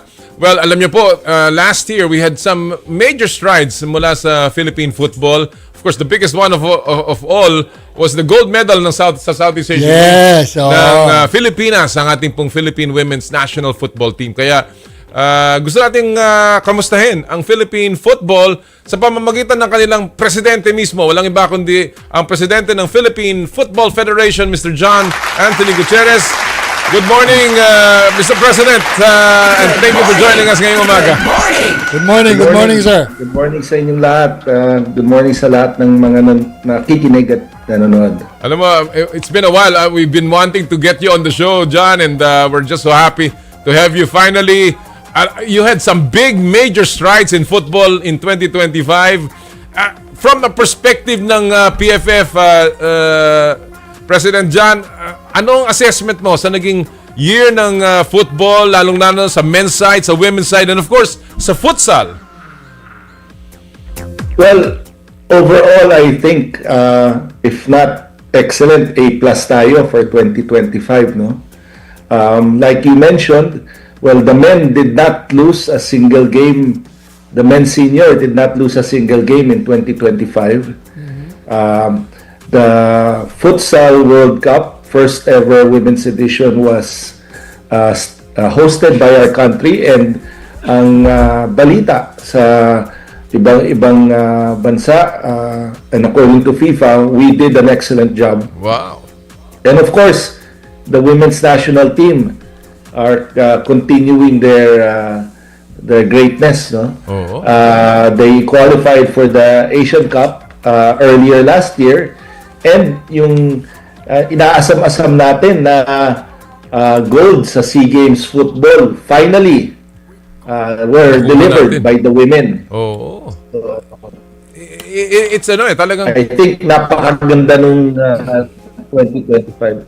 Go ahead. Yeah. I mean, it was really something that was surprising, to say the least, no, na nakuha natin yung gintong yon. But of course, and I want to talk about that because how much of the expectation nyo, John, at the beginning of the year for football, nakuha ninyo, and what do you think was the secret last year, the formula for success ng PFF for all of that success that we were able to get sa ating national teams? Well, first of all, we have to be careful about saying that it was surprise for the women. Magagalit yung mga yan. They knew they were going to win. Diba? Even the U23 squad who I feel was gutted at the end of the tournament because that was a really strong squad for the SEA Games, no? But breaks of the game, what can you do? And dito naman sa futsal, again, ang international news is we did really well. So I think the federation just really dug deep. We worked very, very hard. The general secretary, the deputy general secretary, the executive committee of the Philippine Football Federation were really on their toes for the preparation. So talagang pinaghirapan lang talaga. And also, I would like to napaka-importante nito, no? Ang daming tumulong. Number one na dyan ang Philippine Sports Commission. And kung through Chairman Pato, kung wala ang Philippine Sports Commission, hindi po natuloy ang Futsal World Cup. Okay, John, first of all, we were discussing a while ago regarding the golden era in Philippine sports, and I think the achievements of Philippine football could be included in that golden era. Isama na natin dyan. But having said that, no, although nakakakuha tayo ng mga gold medals, mga achievements natin, but for me personally, no, unlike the time of the Ascals, yung sila Phil Young husband, parang nandoon talagang they were in the spotlight. The football was really in the spotlight during the time of the Ascals. Ito ba'y mangyayari na naman na parang ganong ka high profile ang ating mga players similar to the Ascals of before? Well, I hope so. The one thing that I'm myself and I think some of the people in the federation now are not so good at is the marketing side of it. No? But kasi nung panahon nila Phil Young husband, they were marketed really well. I tend to focus more on the performance on the field. Not to say that marketing is not important. It's very important. We're gonna start marketing our current players right now, and hopefully we reach the status na naabot nila Phil, no, nila James. Again, it's very important to do that, to also attract funds from the private sector. So ibabalik natin yung diskarte na yan. Sooner or later, hindi lang talaga namin nagawa noong 2025 because of how busy it was. Why was it so important, John, na host natin ang futsal? Despite the fact that, of course, hindi naman tayo masyadong kilala. Of course, it was the first ever World Cup, no? And was it worth it? Alam natin na malaki ang ano rin dyan, ang investment ninyo. Was it worth the hosting of the World Cup in our country? I love that question, sir. I absolutely love that question. Okay. It was very important because out of the 211 members of FIFA, which gets subsidy, everyone gets subsidy from FIFA. We are one of the very few that were given the opportunity to host their top 5 quadrennial events. Kasi ang FIFA, they have other events, they have other World Cups that happen every year, every 2 years, but they used to have only 4 quadrennial events. Now they have 5. And the first edition of that was the FIFA Futsal Women's World Cup, was entrusted to us. Now, why is that important for us? You know, when you're a part of an organization or you're a part of a community, hindi ba importante for you to also do your part? Right. For you to help everybody in the development stage. And that's what we did. We showed the international federations that we're not just here to ask for handouts, to wait for handouts. We're here to help, promote, provide venues, provide the avenues, and do our part. Yan ang pinaka-importante. Now, with regards to was it worth it? Absolutely. Ika nga ni Chairman Pato Gregorio, yung sports tourism is one of the things that we need to develop in our country. Besides the economic returns, ang FIFA, they recognize, FIFA, AFC, and AFF, the governing bodies of football in our region, they recognize the contribution of the Philippines, again, to football development around the world. That opens the doors for more grants for our for our federation. Simply put, kumbaga, si Pilipinas na tumutulong, bakit hindi pa natin dagdagan ng tulong sa kanila? Parang ganun ang nangyayari. So, and it's a trickle-down effect sa ating mga nilang national teams but also in the grassroots program ng PFF. 100%, sir. 100%. This year alone, between FIFA, AFC, and AFF, we will be building 21 fields of different sizes around the country. Wow. That's this year alone. Ang target ng federation dyan is by July of this year. But latest, mabuo natin lahat yan by December. That's this year alone. Next year is another story. Wow. So we're hoping that we get more infrastructure up and around so that all the kids of the Philippines can enjoy the beautiful game. You mean, John, when you talk about coming up, building pitches na ganyan, yung talagang magandang football pitch? Yes, sir. You're correct. Wow! Hindi yung mga lupa at ginanon lang na lupa at grass? Hindi po pwede, sir. Oh, wow. Kasi po, dito sa bansa natin, it rains 60 to 70% of the year. So pag nabasa po ang lupa, nagpuputik. Yes. That doesn't do much for football development because substandard ang facility. When I say building pitches, I'm talking about artificial pitches that you can use 99% of the time. Kasi po, ang laban lang ng ganyan is kidlat. Pag kumikidlat, hindi po dapat naglalaro ang mga bata. But otherwise, pwede pong gamitin yan. Hindi po magpuputik yan. Low maintenance. Wow. And yes. I know that dahil I used to play football in Claret when I was in college, high school and elementary. Talagang ganun kami. Yung lupa lang na nilagyan ng Carabao grass Kaya panay slide namin pagka umuulan So, can you give us a little more specifics, Mr. President? Dahil maganda to maganda. I read about this, yung infra push ninyo, together with the Philippine Sports Commission, of course. Ano to? How many, you said 21. Anong, may mga identified areas na ba kayo sa PFF? Yes, we do have identified areas already. So a few of them are top of my head, no. We in North Davao, Tagum.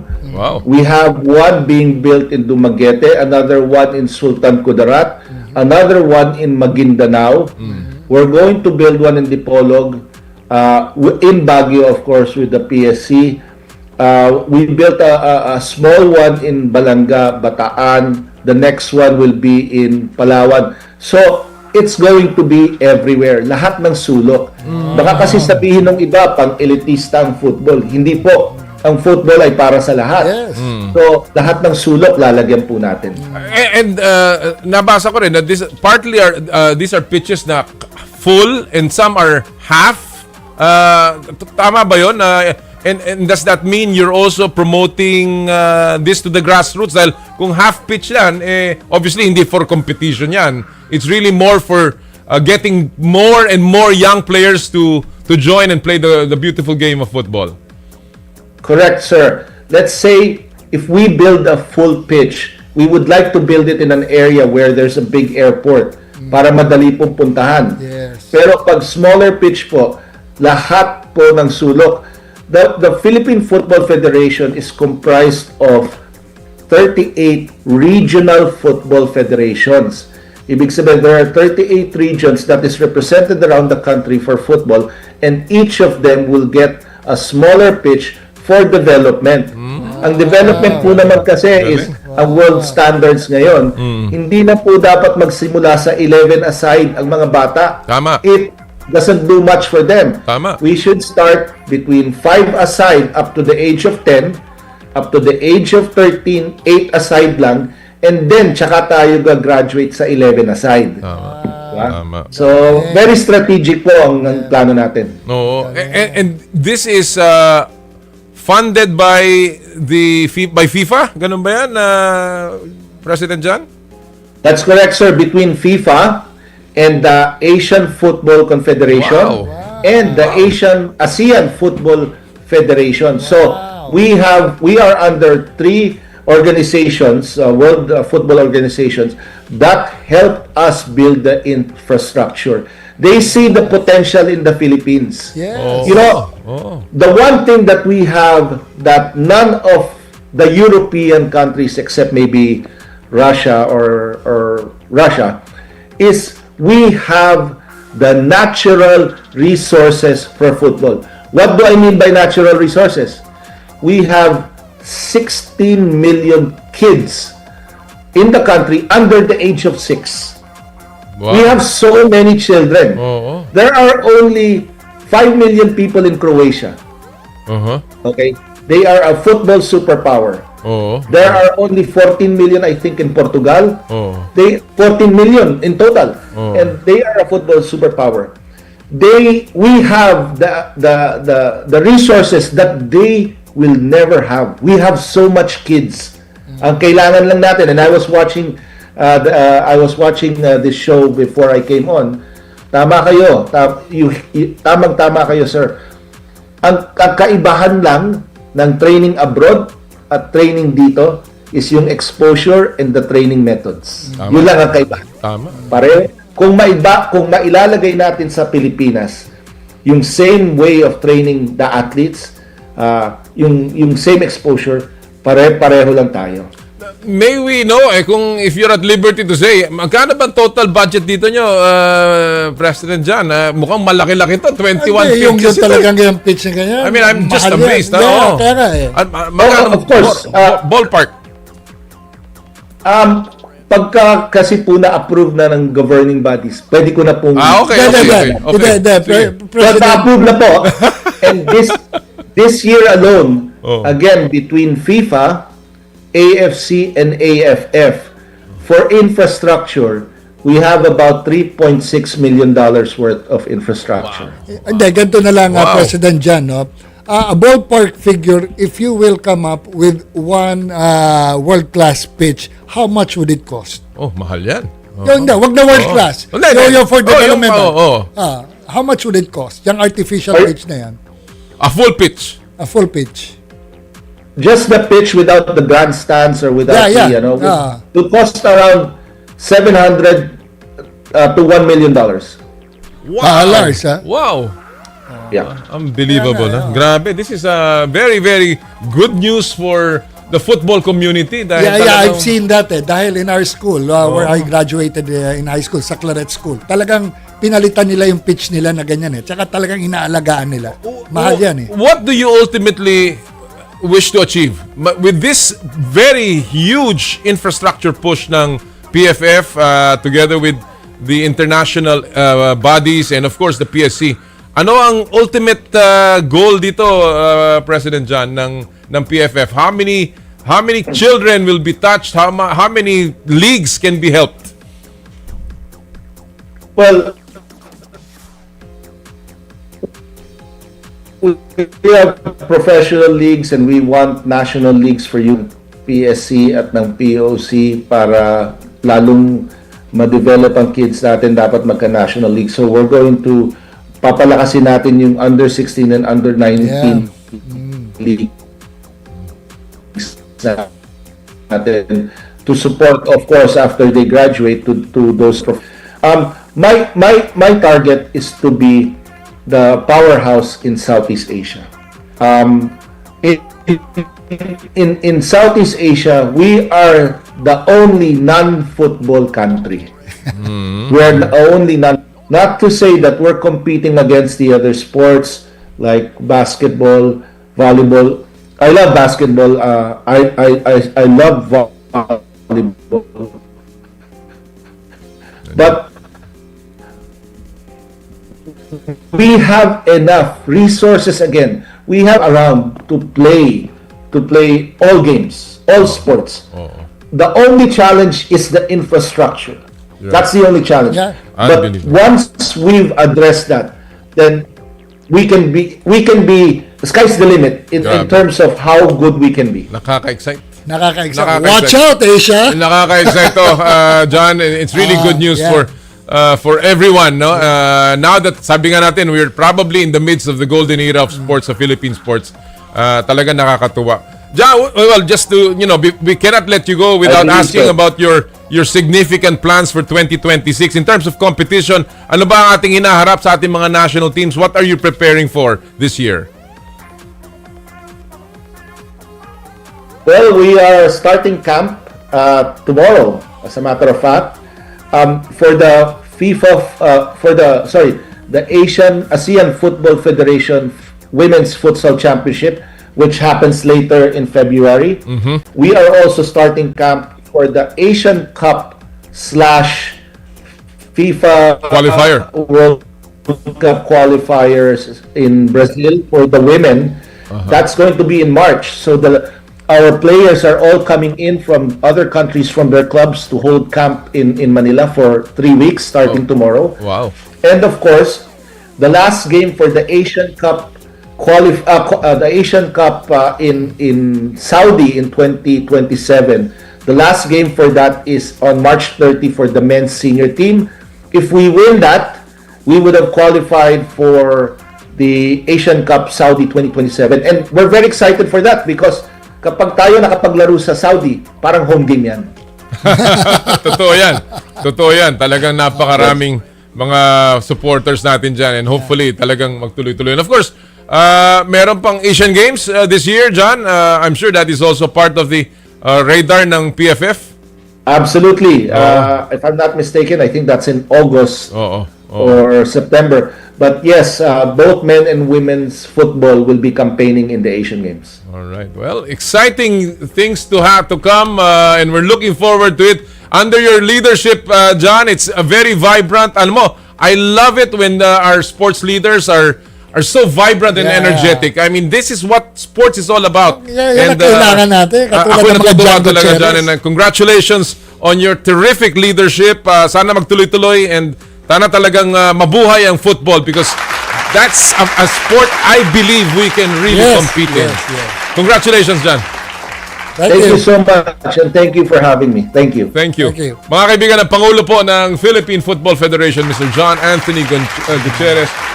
Alam mo, yan ang kailangan natin, infrastructure. And the PSC is doing a great job. Ang NSAs, we're really off to a good start ngayon 2026, partner. Talagang kuhan. Basta ang importante, malaan talaga yung tamang pondo. Alam mo, nakita ko kanina si President dyan. Tinanong ko kung magkano. Hindi na nag-iisip Hindi nag-iisip kung magkano, kung may patong pa, wala Sinabi niya. Ganun talaga. $3 million. Ano magagawa natin? Ganyan talaga. Di ba?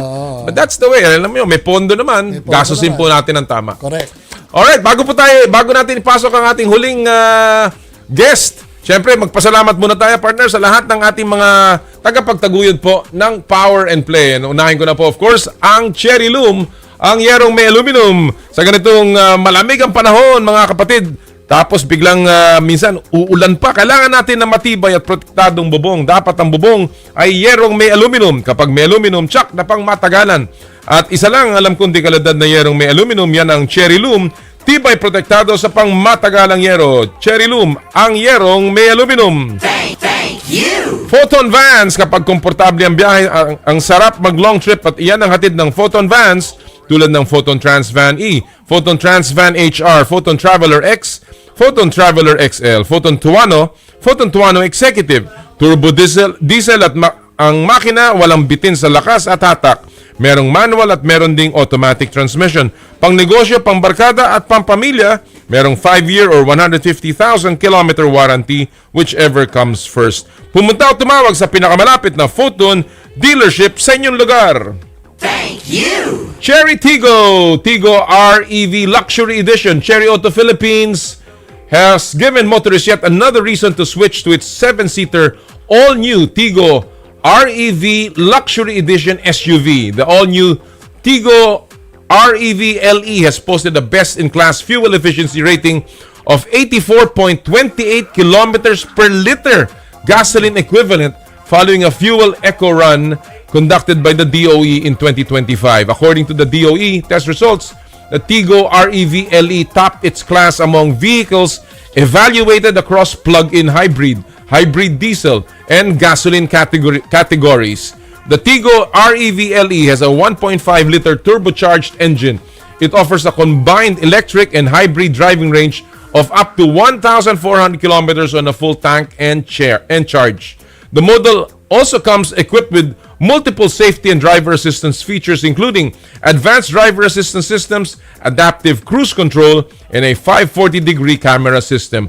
Own a 7-seater Cherry Tigo REV LE starting at 1,528,000 pesos. Visit your nearest Cherry Auto Philippines dealership and book a test drive today. Thank you! Joyride, ang inyong bagong kasundo. No more waiting na sa Joyride QR Code Instant Booking.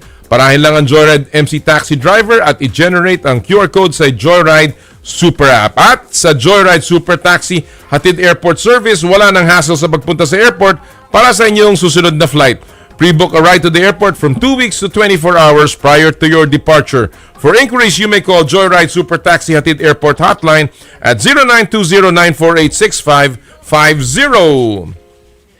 Thank you! 717 Deli, serving quality classic premium sandwiches. Treat yourself to a feel-good meal today, located at 3rd floor, 53 Connecticut Street, Green Hills, San Juan. 717 Deli, keep you smiling with every bite. Thank you! Skin, your face and body anti-aging center with branches at Alabang Town Center and Green Hills, San Juan. For your skin assessment and treatment schedule, please call 0917-890-1640 or 0977-809-8886. Thank you! Smart, live more today. Thank you! N Plus Gold. May bago tayong teammates sa Power and Play, ang N Plus Gold Adult Nutritional Powder Drink. Para sa bawat laban, powered ka with calcium, phosphorus, vitamin D3, essential nutrients for mobility and bone strength, at soy protein to support muscle development. N Plus Gold, tanda ng pagmamahal. Thank you! And Ultima Vitamins and Minerals with Ginseng Food Supplement, Korean Panax Ginseng, Ultima.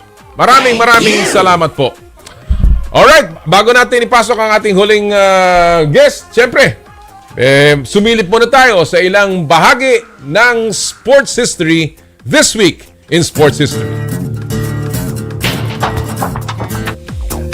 Okay, January 29, 2012, or 14 years ago, nangyari ang longest Grand Slam Finals in history. Yan ang Australian Open title match sa pagitan ni Novak Djokovic at Rafael Nadal. Tumagal ang laban ng 5 hours at 53 minutes. Wow. Pumunta ka na ng bigan. Kung saan nagwagi si Djokovic 5-7, 6-4, 6-2, 6-7 at 7-5. Grabe. The longest slam finals this week in sports history. I remember nanood ako nito, pero talagang hindi ako nakatagal. Pero nung naantok na ako, nanood pa rin ako dahil ang ganda ng laban talaga. Pambihira. And of course, Novak Djokovic is back in the finals ng Australian Open, trying to make history once more. At si Rafael Nadal naman, tumutulong. Kay Alex na. Alright mga kapatid, at this point, ipasok na natin po ang ating huling but not the least, syempre, na ating bisita sa Power and Play ngayong umaga na ating itatampok sa In the Spotlight.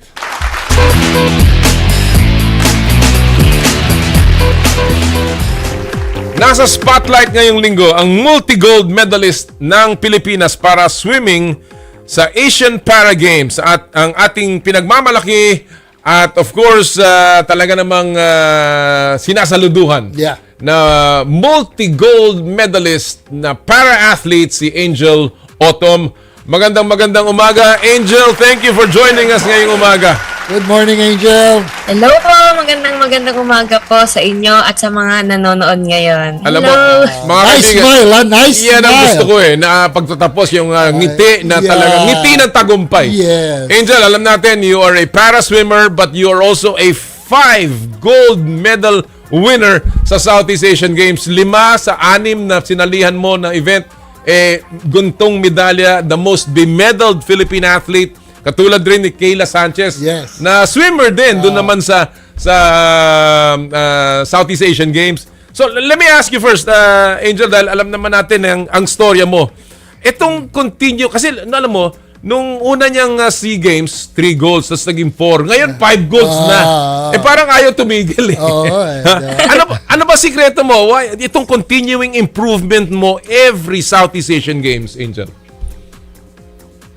Secret, hindi naman siya secret po talaga dahil ang ginagawa ko po talaga is patuloy na ng pag-training with my coaches and teammates, no? And also, all throughout the years, nung nagsimula ako as, I think, mga 18 years old pa po ako nung sumali sa first SEA Games ko. And then, hanggang sa ilang taon na lumipas, mas nagkaroon ako ng mga development and madami ng taon ang inialay ko sa swimming. So, all throughout the years, mas nag-improve din tayo technically, physically, and mentally. Yan po. Pambira. Alam mo mga kapatid, doon po sa hindi nakakalam, si Angel has a congenital upper limb deficiency. Alam mo po, siya po ay walang left arm at maikli po yung kanyang right, and yet, kita nyo naman mga kapatid, siya po ay pinanganak sa May Kawayan and of course lumaki sa Olongapo. Angel, gaano ka bata ka nung nagsimula kang lumangoy? Gaano ka kabata nung nagsimula kang lumangoy? Before po nung elementary ako, sumali po ako ng swimming lang po, special program in arts and sports sa elementary school ko. Pero hindi po nagtagal yun eh. I think mga 1 year lang siya. Then tumigil po ako ulit. So from grade 4, tumigil ako ulit. Tapos bumalik po ako nung grade 9 po ako.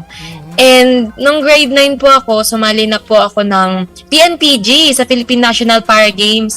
And since baguhan na lang ulit, no, parang unti-unti ko na siyang natutunan. So, yung official talaga na nagsimula ako as a competitive swimmer, nung grade 9 po ako, I think mga 16 years old na po. Wow!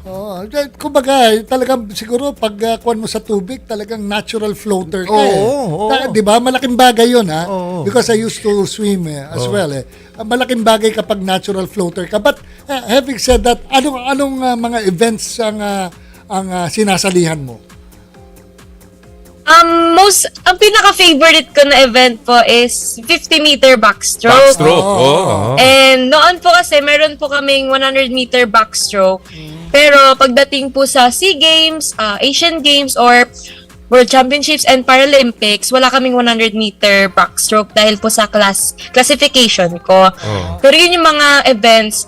And also, dagdagan ko pa po ng 50-meter butterfly dahil yun din po yung isa pa sa specialty ko. And yung mga extra events ko po is yung mga long distance like 200-meter freestyle. Grabe, diba? 50, short distance naman is 50-meter freestyle. Ganon. Alam mo, sa totoo lang, partner, ang ibig lang sabihin yan kay Angel, malakas ang legs niya. Yes, that's dahil true. Kita mo backstroke yung si Angel ang ginagamit even sa butterfly, pak. Yes po. Malakas yan. Ibig sabihin, malakas ang legs niya. Ang butterfly, gumagamit ka rin ng arms Anong typical day mo, Angel, ng isang araw ng training? Ikaw ba, alam ko, nag-aaral ka pa rin sa UP. So, anong typical day mo? Nagtitraining ka ba sa umaga? Nagtitraining ka sa hapon? Anong conditioning mo? Paano ba yan? Depende po. Nung before, meron kaming afternoons lang, tapos it's 5 p.m. to 7 p.m. And then sa mga umaga ay pumapasok ako. And nung nagkaroon na po kami ng morning and afternoon, medyo naging challenging siya kasi 5 a.m. to 7 a.m. meron kaming swim. And then sa hapon, tinutry kong ipagsabay yung pag-aaral ko. And then after school, nag-gym po ako before. And then after din nun, meron pang uling swimming, 5 Oo. p.m. to 7 p.m. So, medyo mahirap po talaga siyang ipagsabay. And then, as of now, since ginagawa po kasi yung ultra and ginawa po yung swimming pool namin, sa afternoon na lang po kami nagte-training. I think mga 2 buwan po yata yun or 1 buwan. Saan? Almost 2 buwan. No? So, dun kami nagkaroon ng onting issue sa trainings. Pero, ano pa din, pagpatuloy pa din po kahit anong challenges man yan, kailangan talaga namin lumangoy. Grabe talaga. Nakakatuwa na napagsasama mo pa yan lahat ng ginagawa mo, and at the same time you are studying. Alam mo, you are the most bemedaled athlete sa ASEAN para games, para sa ating bansa. Anong ibig sabihin para sa iyo niyan? Yang ikaw ang pinaka-tinatanghal na pinakamagaling na atleta natin. Ano po, lagi kong sinasabi din kasi madalas din pong tanong sa akin yan sa mga interviews. Sabi ko, I just feel honored talaga po na ito yung naibigay ko para sa Pilipinas. And sana mas madami pa or may mas malaki pang mga karangalan ang maibigay ko sa bansa natin dahil honestly po, kaya din po ako nasa sitwasyon ko ngayon dahil sa mga tao ding nakapaligid po sa akin, yung mga kapwa nating Pilipino na napakabuti, no? All throughout hanggang sa paglaki ko or sa pagtanda ko, simula bata, naramdaman ko na din po kasi talaga yung pagmamahal ng mga kapwa ko. Kahit may mga times na nabubuli ako before, pero mas nanaig po talaga yung kabutihan ng kapwa ko. Kaya gustong-gusto at napaka-thankful po ako na naibigay ko or ito yung naibigay ko na para sa ating bansa. And also sa parents ko, inialay ko din po ito sa kanila. And number 1 po is si God. Kaya ano po, I feel honored and yun, hopefully more pa soon. Alam mo, partner, kung sabi niya more pa soon, ako maganda ang aking pananaw eh. Si Angel, mga kapatid, ay finalist sa noong 2024 Paralympics sa LA to sa Paris. Sa Paris, kita mo finalist na siya noon. So and now she's tracking very well papuntang 2028, 'di ba, Angel? So may pag-asa ka na muling lalangoy sa Olympics, sa Paralympics. Ikaw ba ay excited para diyan at are you really looking forward to it? Yan ba isang bagay na talagang pinaghahandaan mo? Honestly speaking, yes, I'm really excited for the 2028 LA Paralympics dahil sa mga taong naranasan ko dito sa para swimming, mas madami akong natutunan and mas madami akong nalaman na kailangan ko improve para sa LA 2028, no? Dahil yun din po talaga yung nilulook forward namin sa ngayon. Dahil yun nga, kailangan nating makauwi ng medal sa Paralympics. And kaya naman yun. Feeling ko kaya naman din ng sarili ko at ng team. Ayun po. How about sa Asian Games? Ano Asian Games? This year na yun eh. Sasali ka rin sa Asian Games? Yes po, may Asian Games din po kami I think October po. Asian Para Games. Asian Para Games. Opo, sa Nagoya po. Opo. So yun po muna before yung Paralympics. Alright. Well, alam mo, saludo kami sa iyo sa iyong taglay na galing, sa iyong pananaw sa buhay, and of course, sa inspirasyon na binibigay mo sa lahat ng may hamon sa buhay, Angel. So, I guess your final message sa mga taong talaga namang na-inspire mo, hindi lamang sa galing mo, sa pinakita mo sa ASEAN Para Games, kundi sa inspiration mo sa buhay. Magbigay ka ng konting mensahe, Angel. Ang mensahe na maibibigay ko sa lahat, no, kasama na yung mga para-athletes or mga athletes, mga bata, matanda, no, to always be grateful sa mga kung anong meron sila sa ngayon. Dahil alam ko may plano ang Diyos or Panginoon sa kanila.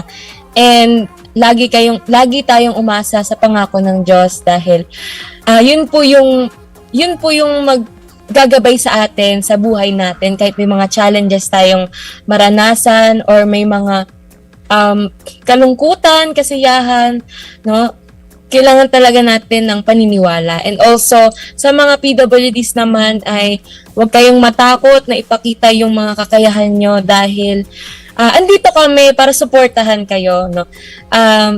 yun din yung ginagawa ko din sa ngayon, na i-prove na kahit may mga disability man tayo, na kahit wala akong kamay, kaya natin at kaya nyong ipakita ang mga kakayahan ninyo. No? And sa mga matatanda or mga bata, ayun nga, be grateful and dream. Lagi po kayong mangarap, kahit anong edad yan, libre lang mangarap. Ayun lang po. Before we end, no, alam mo, the first time I saw you, Angel, no, with your warm, beautiful smile, it's a true reflection of who you are and what's inside your heart. Talagang, alam mo, yung kanina pa lang, pagkita ko sa iyo, ang ganda naman ng ngiti nito, very warm, very warm. I think it's a good reflection of who you are. Alam mo, talaga saludo ko. And congratulations, Angel.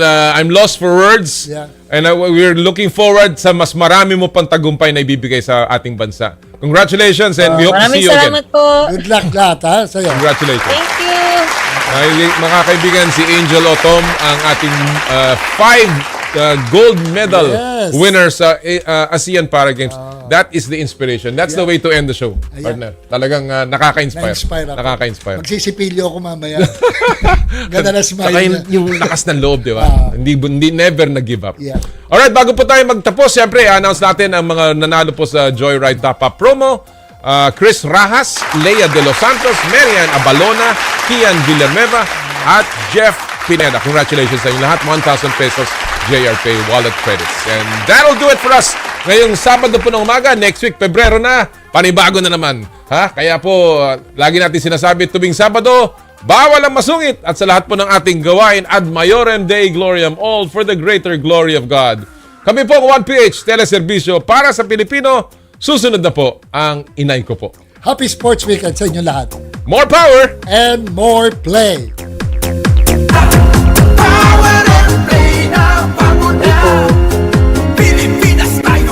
Sa kapwa ko Pilipino, ipagmalaki ang galing na meron tayo.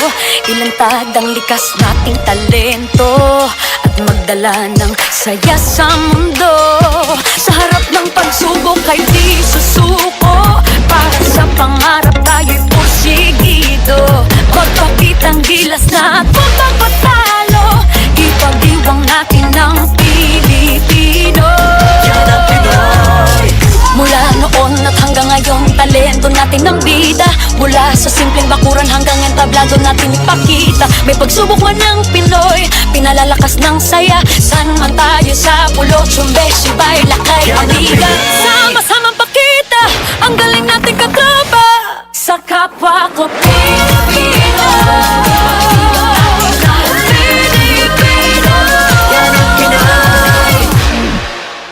Ang Power and Play ay hatid sa inyo ng Cherry Loom, ang yerong may aluminum. Cherry Tigo, love your journey. Photon, gawa ng Pilipino para sa Pilipino. At Joyride, ang bago ninyong kasundo. Halina't makinig talaga. Oh, natuto ka na ba? Nabisita ko yung